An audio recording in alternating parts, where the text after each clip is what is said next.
Ladies and gentlemen, welcome back to the analysis of YOLENO TV. I hope you're well from wherever you're watching this channel. Now we are confronted with a very bizarre scenario here from the Kenya Kwanza government, whereby there seems to be factions, opposing factions that support the positions of the Catholic and factions that do not support the positions of the Catholic. So now, talking about these factions, I want to take you directly to Moses Kuria.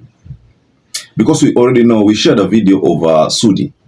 Sudi is a very important person in William Ruto's administration.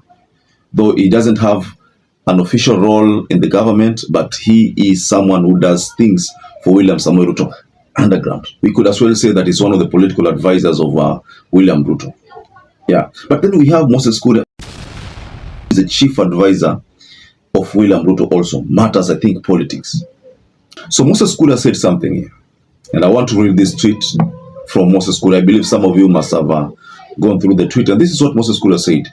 My two rules as a Roman Catholic who has gone through the catechism process from baptism, Holy Eucharist, altar boy to confirmation by the late Michael Cardinal Otunga of Kibabii. Rule number 1, the Catholic Church is always right. Rule number 2, in case the Catholic Church is wrong, refer to rule number 1. That is a very short statement that Moses Kuria shared. Now, Catholic Church is always right.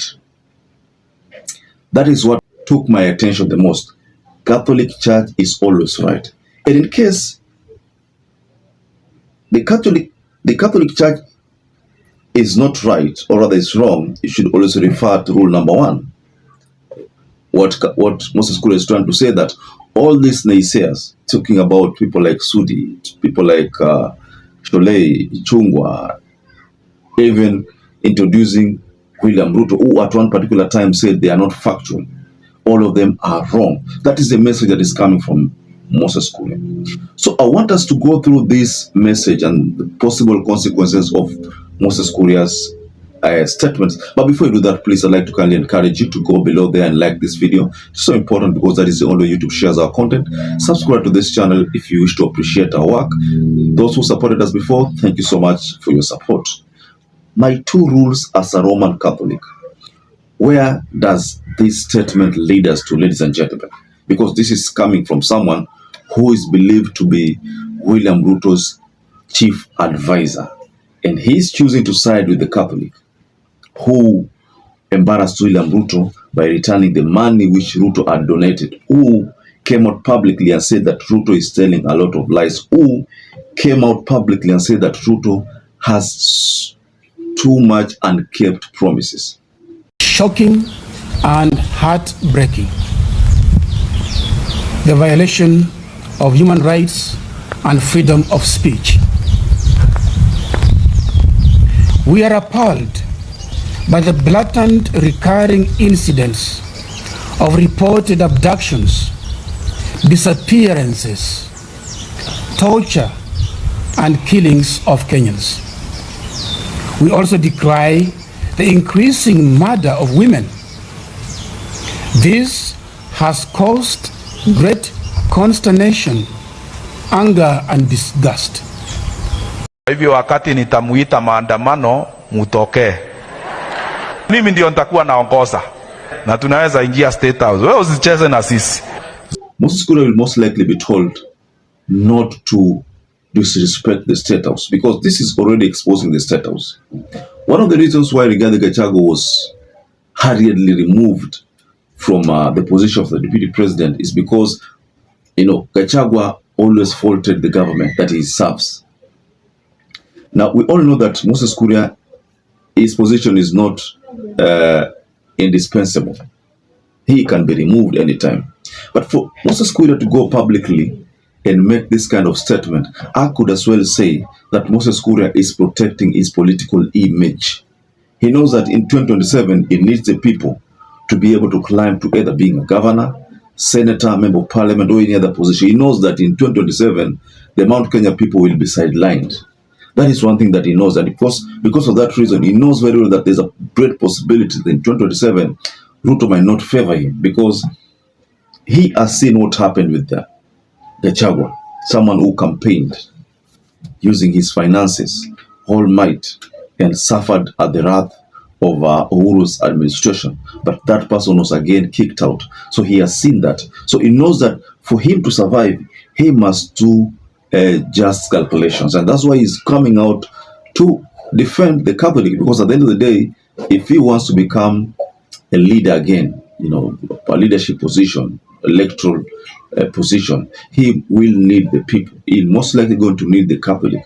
So for Moses Kuria to come out publicly and say that the Catholic Church is always right, in another way, Moses Kuria is embarrassing William Ruto.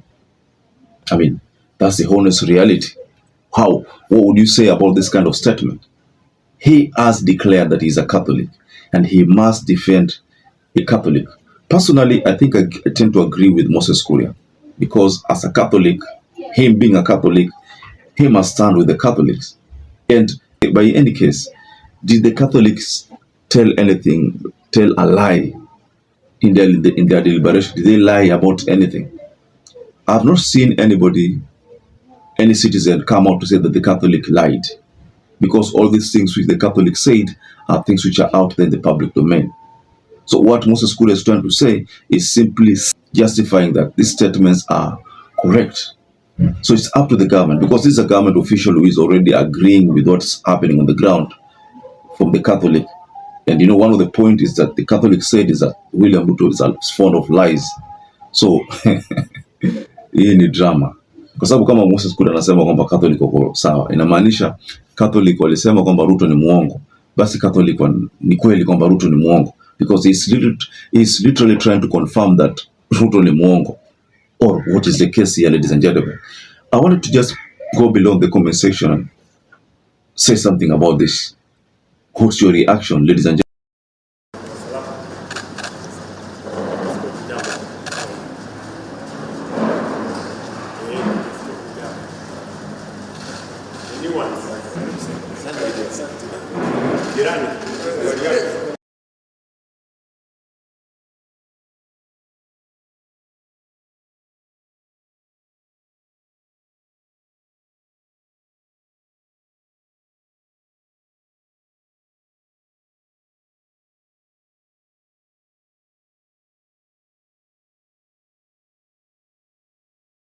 Now, I will not waste any time, ladies and gentlemen. Just go below in the comment section and you can offer a reaction on this statement from Moses Kuria. So now perhaps if you're watching this video and you have not subscribed, take 1 second and subscribe, like this video. Until you catch up again, stay safe and stay blessed.